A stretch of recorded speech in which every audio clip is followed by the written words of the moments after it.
Another NFC championship comes and goes. And another choke job by Aaron Rodgers. Now, am I going to blame Aaron Rodgers for this loss? I won't blame him fully. There were a lot of things that the Packers did that helped cost them this game. Aaron Jones had the fumble in the beginning of the third quarter, which the Buccaneers picked up, and the offense scored a touchdown with.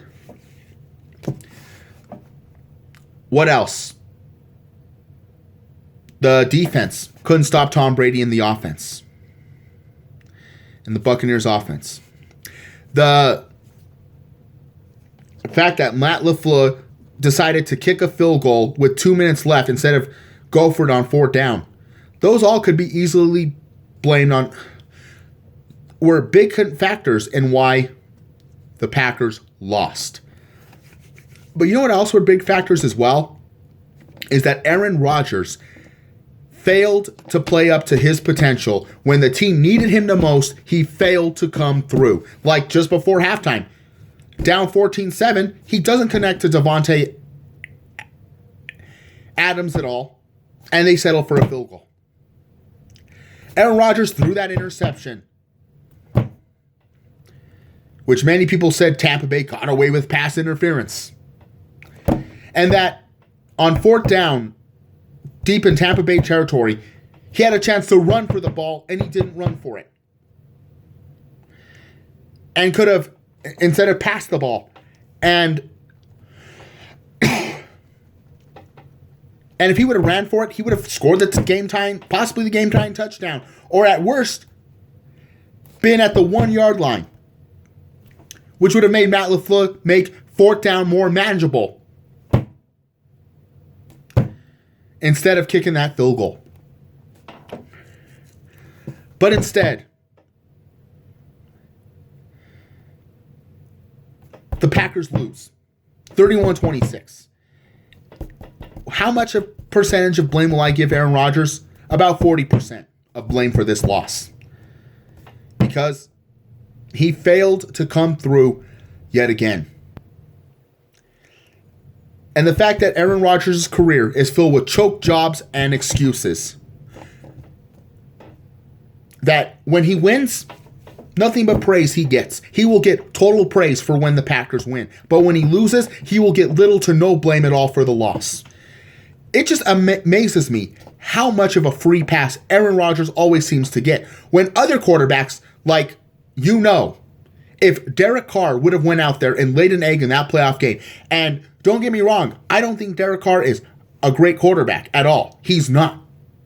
But if he went out there and laid an egg in the playoff game, like Aaron Rodgers did, where he played well enough for them to win, but the defense let him down, he may have made one mistake that cost him, you know damn well Derek Carr would be crucified. He would be crucified for the loss. If Dak Prescott went out there and laid that sort of egg, the headlines would sit there and say, Dak Prescott yet again fails to come through. He's not worth the $40 million he's asking for the Dallas Cowboys. If it's Jared Goff, who is infamously scored only 3 points in a Super Bowl, who else is there? Phillip Rivers, Matt Stafford, Kirk Cousins, Matt Ryan. If any of those guys fell short and failed to come through, whether they played well enough to win, where they had a 300-yard passing game, had 4 touchdowns, but the defense failed them, or they had that one interception or one fumble that cost them, you know damn well people would criticize those quarterbacks. But why is it that Aaron Rodgers always seems to get a free pass? The fact that his only NFC championship game came against the Chicago Bears when Jay Cutler was injured in the second half of that game, and they had to rely on an unknown guy named Caleb Haney. And the fact that the Super Bowl he did win came against the Steelers team that was getting up there in age and was getting older. And so you could sit there and say, figures why he won that game. He went up against a team that had a backup quarterback who had to fill in for the injured starter. And then the Super Bowl was an old team that was basically not the same as they used to be.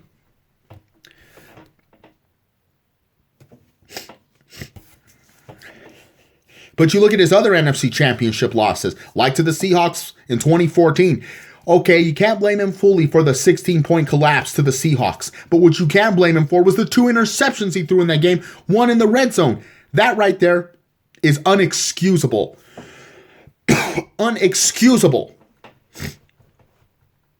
The NFC title game 2 years later to the Atlanta Falcons. Okay, you can't blame him for why Matt Ryan, Julio Jones, and Mohamed Sanu went off and put up 44 points. But the fact that the offense couldn't keep up with the Falcons offense, they scored 0 points in the first half, and all their touchdowns were garbage time touchdowns. And like last year's NFC Championship to the 49ers. Okay, they allowed the 49ers to run all over their defense. But the fact that Aaron Rodgers was ineffective for 2.5 quarters, when quarterbacks like I mentioned, like Derek Carr, like Matt Ryan, like Dak Prescott would be crucified for, Aaron always gets a free pass for. And like his other playoff losses, like the 2009 wildcard game to the Cardinals. Okay, he played well. I don't give him full blame for that loss, but he did throw an interception, and he did fumble a football in overtime that resulted in the Cardinals game-winning touchdown. 2011 to the Giants. The offense was ineffective throughout the game. They had no rhythm at all. The Giants beat them 37-20. But you know what the excuse was for that loss? The week off set the Packers back. Aaron Rodgers didn't play for 3 weeks because they sat him out in the season finale against Detroit. They had the wild card round off. And then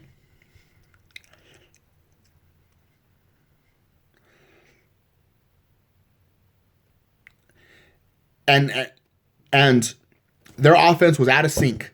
They had no rhythm at all. But then halftime came, second half came, the Packers offense found their rhythm. They did. They found their rhythm. But by then, the Giants already had too big of a lead. That's the excuse I heard for Aaron for why the Packers lost that game. And then the other playoff losses. Both losses to the 49ers, I put more on their defense because like the 2012 one, the defense could not stop the read option of the 49ers. And 2013, the Packers got them the points. The defense just couldn't stop Kaepernick and Frank Gore in the Niners offense.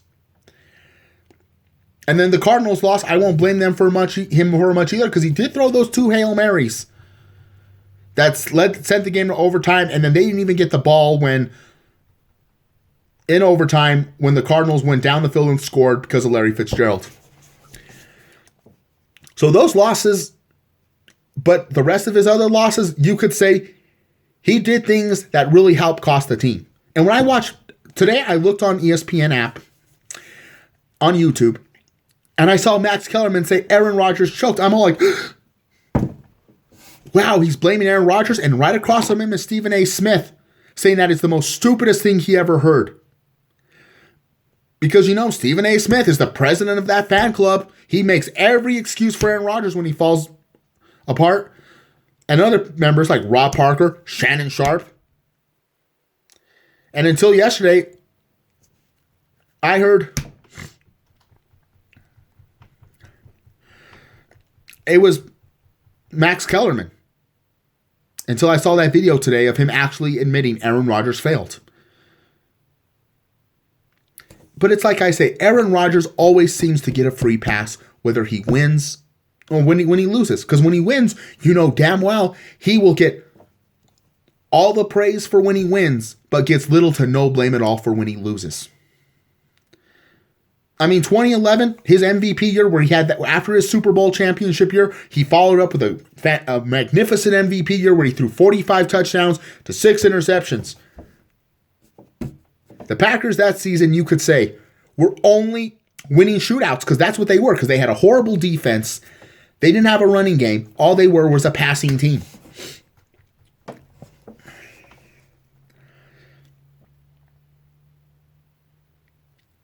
So, but like I mentioned earlier, like if it was Derek Carr or Matt Ryan or Dak Prescott, how they will always be crucified if they fell short. But how Aaron Rodgers always gets that free pass. Why is it? Because they're Aaron Rodgers fans. They will always kiss his butt when he wins. But when he loses, there's always some sort of excuse. And also, it's good for business. Because look at Aaron Rodgers. He is one of the faces of the NFL. He's on State Farm commercials, which now he shares with Patrick Mahomes. He's got the high jersey sales. He's attracted a big bandwagon fan base when, you know what? Ratings depend on Aaron Rodgers. So to just trash him a little when he is so deservedly needed to be trashed on, when he falls short and lays an egg, would be bad for business. Like it was with Peyton Manning 5 to 10 years ago. When Peyton Manning fell short, there was always the media making excuses. Because he was on Nationwide, Papa John's commercials, had high jersey sales, ratings depended on him. Where trashing him a little would be bad for the NFL brand. And that's why they do it with Aaron Rodgers. Because it's bad for the NFL brand if they were to trash him just a little when he was so deservedly needed of it. So next year, and then there's reports that Aaron Rodgers may not be back in Green Bay next year. He feels betrayed by the organization. Wherever else he goes, I can surely guarantee and tell you he'll do what he did in Green Bay. Maybe he'll leave if he's with the Packers next year, or if he's with another team. If he loses so much, if he loses,